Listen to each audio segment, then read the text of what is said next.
Soy Roberto Pombo. Bienvenidos a Mis Preguntas, un programa de Prisa Media patrocinado por CAFAM, una caja llena de oportunidades para trabajadores, empresarios y emprendedores. CAFAM, una caja llena. ¿Por qué ya no reparamos nada? Cada vez es más fácil comprar cualquier artículo, pero parece que se dañan más rápido y la reparación parece una costumbre de antaño. ¿Hay regulaciones que protejan a los consumidores de la obsolescencia programada o estamos destinados a comprar cosas cada vez con más frecuencia?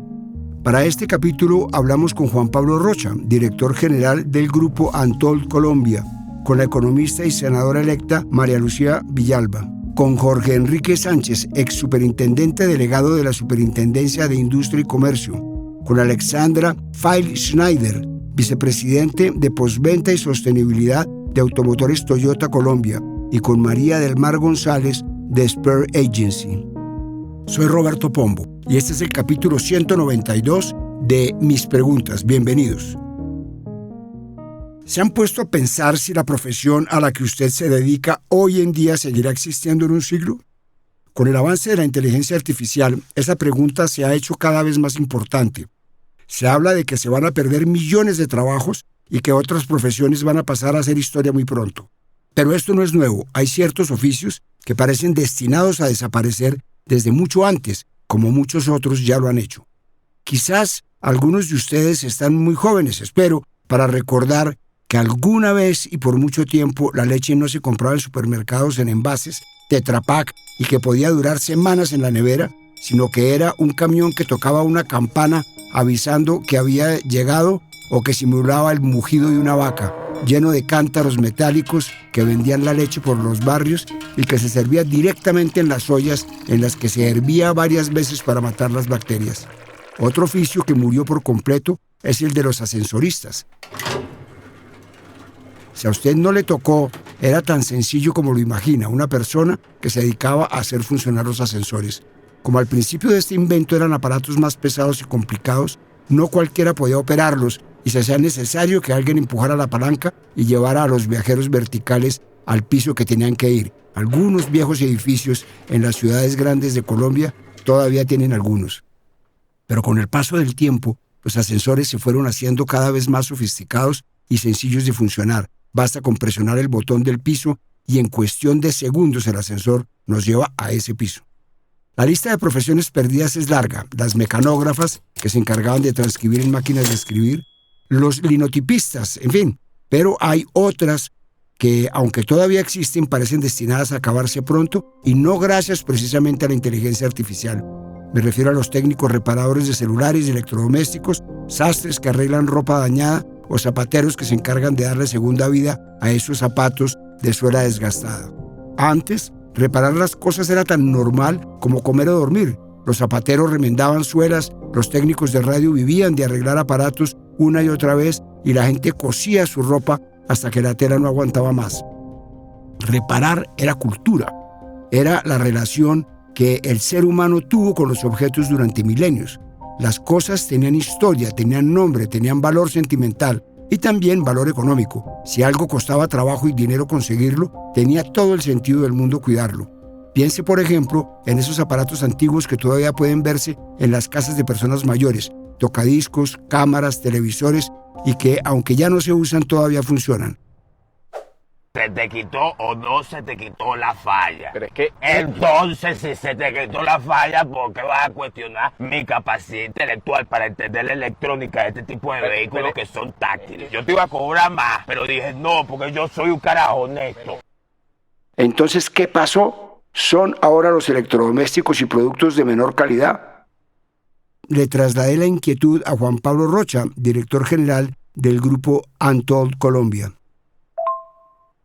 Los electrodomésticos de hace unos años estaban hechos para durar 10, 15 y 20 años, porque no había una tecnología que cambiara tan rápido.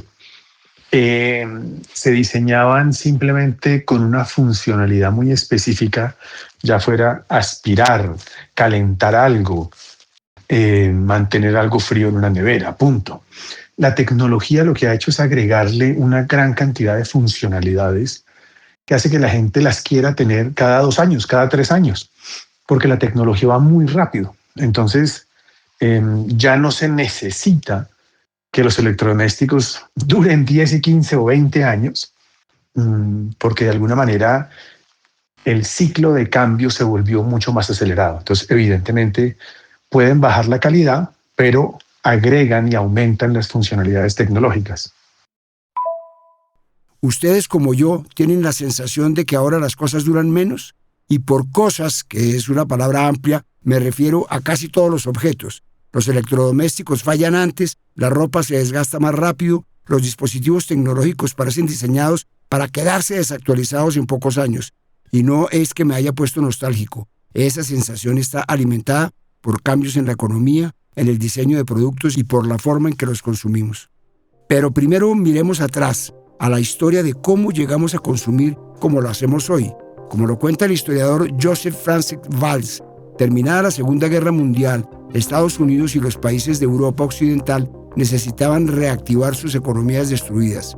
La solución fue ingeniosa y poderosa: producir más, vender más, y para que eso fuera posible, de manera continua, también tenían que lograr que la gente comprara más. Así nació, de manera sistemática y deliberada, la sociedad de consumo tal como la conocemos hoy. La producción masiva de bienes duraderos, como neveras, lavadoras, televisores o carros, se convirtió en el motor de la prosperidad occidental. El problema es que ese motor necesita combustible constante, y ese combustible somos nosotros, los consumidores.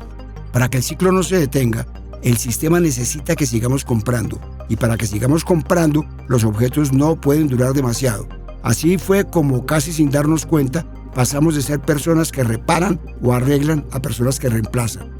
El cambio fue gradual, cultural, sostenido por décadas de publicidad, de crédito fácil, de tiendas llenas de novedades cada temporada. Con el consumo masivo de posguerra, llegaron también las primeras sospechas académicas. Desde Adorno hasta Galbraith, muchos pensadores del siglo XX señalaron que las necesidades ya no eran espontáneas, sino eran creadas por el mismo proceso que supuestamente las satisface. Hoy, cuando algo se rompe, el primer impulso, y casi instintivo, es ir a comprar uno nuevo, no buscar quién lo arregle. Ese modelo de consumo actual necesita rotación constante y la obsolescencia en sus distintas formas alimenta ese ciclo. Desde la teoría económica incluso se reconoce que esa práctica mantiene el movimiento del mercado, incentiva la innovación y sostiene el crecimiento. El problema aparece cuando se observa la escala. En sectores como la tecnología, se venden alrededor de 1.600 millones de smartphones cada año, muchos de los cuales dejan de usarse en menos de 2 años, porque sale uno nuevo, con mejor cámara o con un sistema operativo más potente. Ese ritmo no responde únicamente a fallas técnicas, sino también a actualizaciones constantes, marketing y expectativas de mejora continua. Como lo señala un artículo de la revista de tecnología Wired, la dificultad para arreglar esos aparatos es parte de un sistema donde los fabricantes limitan activamente la reparación independiente, lo que termina empujando a reemplazar en lugar de arreglar. Componentes sellados, software restringido, herramientas propietarias. Muchos fabricantes han limitado el acceso a piezas manuales e información técnica, lo que reduce la posibilidad de reparación independiente, lo que hace también que muchos dispositivos estén hechos de fábrica para no ser arreglados, sino desechados o cambiados. Pero también hay estudios que muestran que la frecuencia con la que decidimos reemplazar ciertos productos, especialmente tecnológicos, ha cambiado. El consumo crece, los ciclos de renovación son más rápidos y la percepción de lo viejo llega antes. Por ejemplo, un estudio europeo sobre el reemplazo de productos electrónicos encontró algo llamativo. Muchos dispositivos se reemplazan cuando todavía funcionan, aunque ya no lo hagan perfectamente. En ese mismo estudio, el 60% de quienes tenían un producto con fallas ni siquiera consideraron repararlo. Esto muestra que la decisión no siempre pasa por una imposibilidad técnica, a veces pasa por contexto, por costos, por expectativas. Otro trabajo sobre la obsolescencia refuerza esa idea. Analizando distintos tipos de productos, los investigadores encontraron que junto a la falla técnica aparece otro factor igual de importante: el deseo de acceder a nuevas funciones o mejores tecnológicas. En algunos casos, incluso acceder al interior del producto implica perder la garantía o inutilizarlo. ¿Estamos frente a una caída real en la calidad de los productos o frente a un cambio en nuestras expectativas y hábitos de consumo? Esto me contó la economista y senadora electa María Lucía Villalba.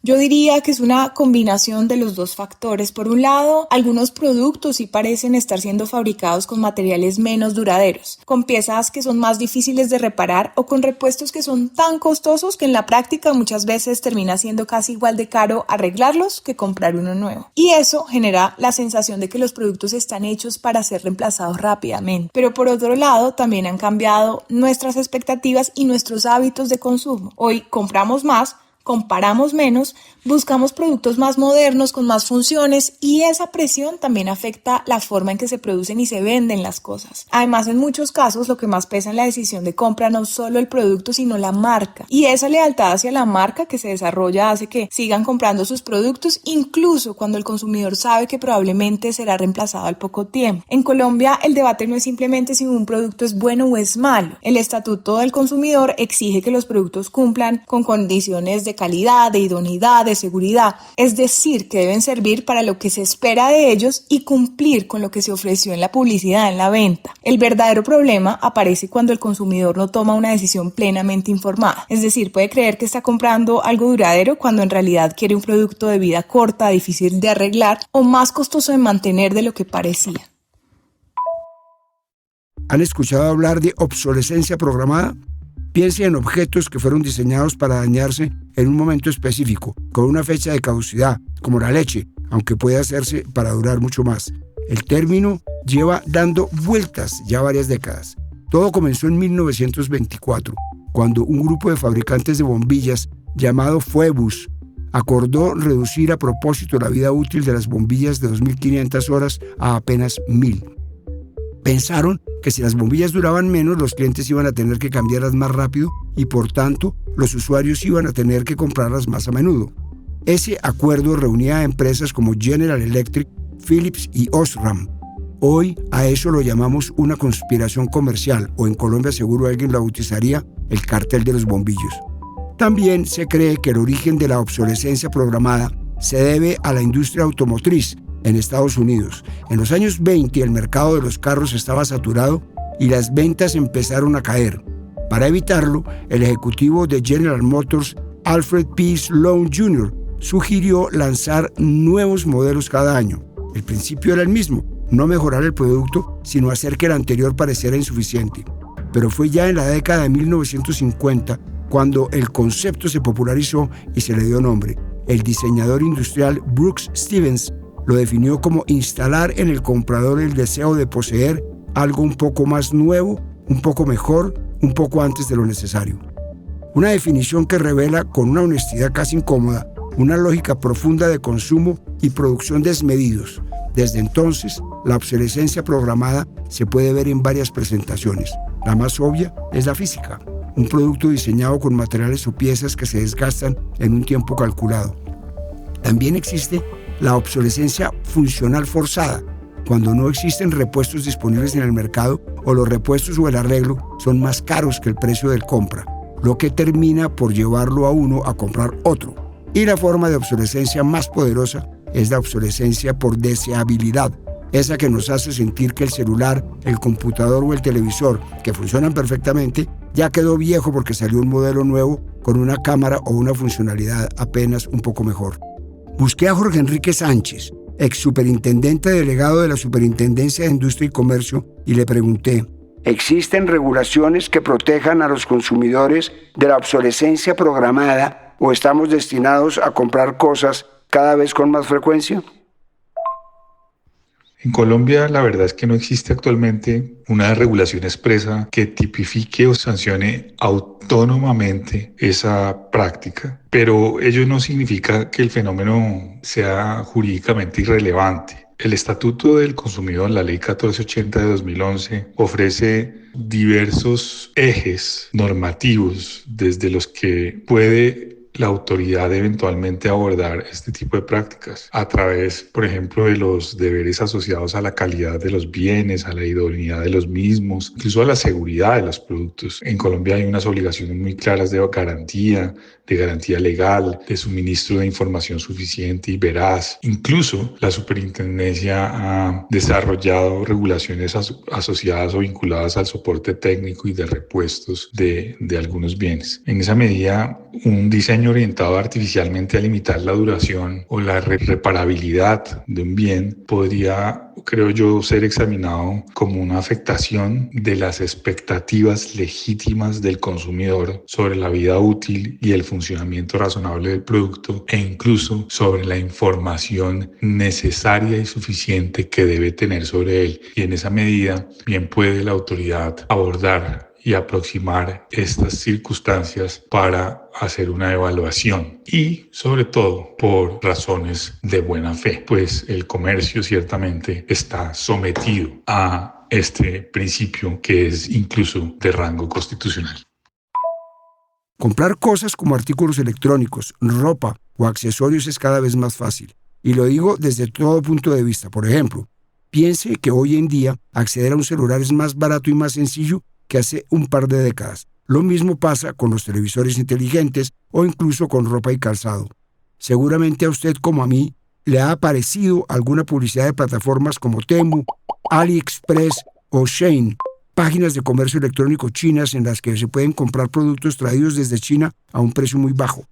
En apenas 2 años, Temu pasó de no tener presencia global a convertirse en una de las aplicaciones de compras más descargadas del mundo, con cientos de millones de usuarios y una participación cercana al 24% del comercio electrónico transfronterizo. La promesa de este tipo de plataformas son precios extremadamente bajos, acceso directo a fábricas y una oferta casi infinita de productos. ¿Qué le pasa, señorita? ¿Por qué llora? ¿Es el representante de Temu? Mentirosos. Dicen que puedo conseguir una tablet por 0 pesos si descargo la app de Temu. ¿Por qué no he podido obtenerla? No, en Temu nunca te hemos mentido. Esta tablet tiene un sistema operativo Android 14, 128 GB, procesador de 8 núcleos, pantalla táctil Full HD. El fenómeno de esta plataforma china de compras en línea ha sido impresionante. Temu se estrenó en septiembre de 2022 sin una base de clientes de este lado del mundo. En 2 años, alcanzó los 700 millones de visitas mensuales a nivel mundial y se convirtió en la aplicación de compras más descargada del mundo en 2024. Este tipo de consumo cambia la lógica de compra. Entonces, cuando un producto cuesta muy poco, la expectativa de duración también cambia y el riesgo de que falle se vuelve aceptable. En Colombia, este tipo de consumo también ha crecido. Según un informe de la agencia Black Sheep, Temu es la plataforma de compra en línea predilecta y recoge el 48% del mercado y tiene 24,8 millones de usuarios. El rápido crecimiento de Temu se basó en 3 ventajas estructurales que los minoristas tradicionales no pueden igualar. El modelo de consumidor a fabricante, es decir, las fábricas publican sus productos directamente en Temu y los envían directamente a los consumidores. La competencia de precios entre proveedores. Temu opera un sistema de subasta continua en el que los proveedores compiten entre sí para aparecer en la lista. La fábrica que produce el menor costo obtiene la publicación. Y la laguna de minimis, es decir, al ser productos de bajo costo, están por debajo del valor que se requiere para que se cobren impuestos de importación en muchos países. Pero más allá de la posibilidad de millones de personas de acceder a productos baratos, estas compras masivas tienen consecuencias serias. ¿Ha pensado a dónde van a parar las cosas que votamos? Bueno, ahí está el problema. En 2022, la humanidad generó 62 millones de toneladas de residuos electrónicos, lo que equivale a llenar 1,55 millones de camiones de 40 toneladas que, puestos en fila, formarían una línea rodeando el Ecuador. Y lo más perturbador es la velocidad a la que esto está pasando.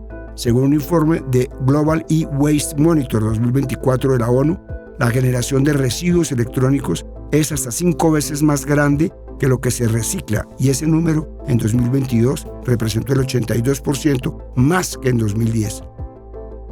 Y esos números son solo de desperdicios electrónicos. Los desperdicios de ropa usada o incluso nueva que no se vende también son monumentales. la industria textil, impulsada por el modelo de la llamada fast fashion o moda rápida, produce cada año más de 100.000 millones de prendas en el mundo y aproximadamente el 85% termina en vertederos o incinerada. El sector es responsable de cerca del 10% de las emisiones globales de CO2 y consume aproximadamente 93.000 millones de metros cúbicos de agua al año. Para que dimensionemos esta última cifra, es suficiente para el consumo de 5 millones de personas durante un año entero. ¿Es posible pensar en desacelerar la producción de este tipo de artículos para evitar un colapso ambiental? Escuchemos lo que me explicó Alexandra Feil-Schneider, vicepresidenta de postventa y sostenibilidad de Automotores Toyota Colombia. La verdad no creo que desacelerar la producción de productos sea la respuesta. Creo que debemos pensar en la economía circular como nuestro insumo principal de materiales primarios. Les voy a dar algunos ejemplos. Si miramos la producción hoy en día de la Hilux de Toyota, por ejemplo, que se produce en Argentina, 30% de este vehículo ya es hecho con materiales reciclados. Por otro lado, está nuestra bodega de repuestos. Muchos de los elementos que usamos para el almacenamiento, por ejemplo, casilleros o cajones, son hechos de polipropileno, recuperado de partes de vehículos, por ejemplo, como cubrepalatones o búmperes. Por otro lado, en nuestra boutique, o sea, nuestra línea de ropa, encontrarán muchos productos que son hechos de materiales reciclados, como camisetas de botellas de plástico.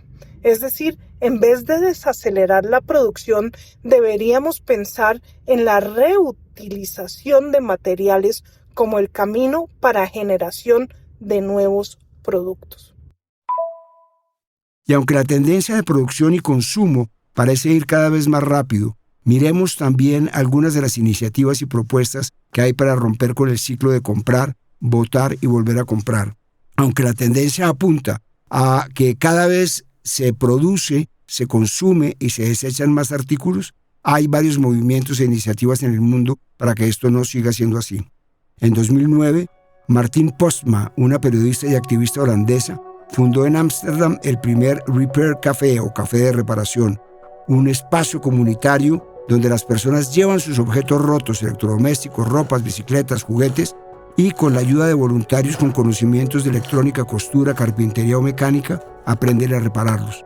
Sin pagar, sin filas, sin técnicos que se lleven el aparato y lo devuelvan 2 semanas después. Postma se dio cuenta de que 3 de cada 4 objetos que usamos en nuestra vida cotidiana se pueden arreglar si es que se dan las condiciones para ello.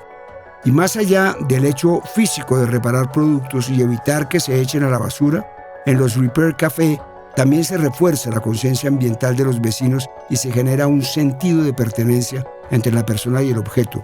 Cuando conocemos cómo es el objeto, cómo funciona, cómo se repara, entendemos mejor el valor que tiene. En 2020, John Wackman y Elizabeth Knight, 2 organizadores de Repair Cafés en el estado de Nueva York, escribieron Revolución de la reparación, cómo los reparadores están transformando nuestra cultura del usar y tirar. Este libro es al mismo tiempo un manifiesto cultural y una guía práctica.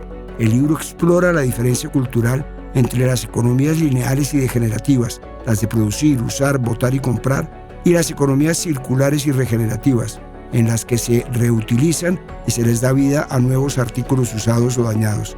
Y muestra cómo los eventos de reparación empoderan a los miembros de la comunidad para unirse en torno a metas compartidas de resiliencia social, corresponsabilidad y justicia ambiental. El libro desarrolla la idea de que reparar no es solo arreglar una cafetera o unos zapatos, sino que es un acto que reconstituye el tejido social, que devuelve a las personas una sensación de poder sobre su mundo material y sus bienes. Pero hay una pregunta que el libro deja abierta y que otro autor responde con más urgencia en otro libro. Si la gente quiere arreglar sus objetos, si las habilidades existen, ¿por qué tantas veces es imposible hacerlo? La respuesta la da Aaron Persanovsky, profesor de Derecho de la Universidad de Michigan, en su libro de 2022, publicado en Cambridge University Press, El derecho a reparar, recuperar lo que nos pertenece. La tesis de Persanovsky es que en las últimas décadas las empresas de todo el mundo han desplegado un arsenal de herramientas, incluyendo leyes de propiedad intelectual, diseño de hardware, restricciones de software, estrategias de precios y mensajes de marketing para impedir que los consumidores reparen sus pertenencias. Esta estrategia ha enriquecido a las empresas casi sin límite, mientras ha extraído miles de millones de dólares de los bolsillos de los consumidores e impuesto enormes costos ambientales al planeta. En Colombia todavía sobrevive algo de espíritu de arreglar las cosas. Todavía es posible ver talleres de reparación de todo tipo de electrodomésticos, de celulares, de zapatos y de ropa. Pero también se han organizado talleres de reparación. En Medellín, por ejemplo, en enero se hizo un taller para pensar y sensibilizar sobre la importancia de reparar. Spare es una plataforma enfocada en la sostenibilidad y es la que organiza estos talleres. Busqué a María del Mar González de Spare Agency, la agencia encargada de organizar estos encuentros, y le pregunté: ¿es posible volver a la costumbre de arreglar las cosas antes de comprarlas? Para mí tiene mucho significado y es muy importante para Spare porque creemos que sí hay un futuro posible de las cosas reparadas. Es una tendencia muy grande que está pasando en Europa. Muchos almacenes de ropa lo están como adicionando como parte de una experiencia de postventa donde tú puedes reparar de por vida un pantalón que compraste, y eso también habla no solamente pues del ADN de una marca donde de verdad da la garantía, pero también de una calidad excelente. Y eso obviamente nos está hablando de algo más sostenible en el tiempo, aunque no quiere decir que no sea pues dispendioso hacer la reparación, pero las marcas de verdad se están involucrando y lo están incluyendo como una forma, como una buena práctica. Hay teléfonos que se pueden reparar y que son reparables, y entonces ahí empiezan a aparecer también unas palabras y unos significados muy bonitos. El planeta Tierra tiene una cantidad finita de recursos. Valdría la pena pensar en qué se usan. Es necesario pensar en consumir de manera más consciente, procurar buscar productos que garanticen una vida útil más larga o que puedan arreglarse. También vale la pena pensar en una legislación que proteja a los consumidores y que haga que los productores garanticen productos de mejor calidad. Soy Roberto Pombo y este fue el capítulo 192 de Mis Preguntas. Nos vemos en el próximo capítulo. A partir de este momento, este capítulo de Mis Preguntas queda disponible en todas las plataformas de podcast. Este episodio fue posible gracias a CAFAM, aliado estratégico en el crecimiento de más de 40.000 empresas en Colombia. Dirección: Roberto Pombo. Asesor editorial: Daniel Sampero Espina. Producción: Juan Abel Gutiérrez y Johnny Rodríguez. Guiones: Juan Abel Gutiérrez y Johnny Rodríguez. Postproducción de audio: Iván Ayala.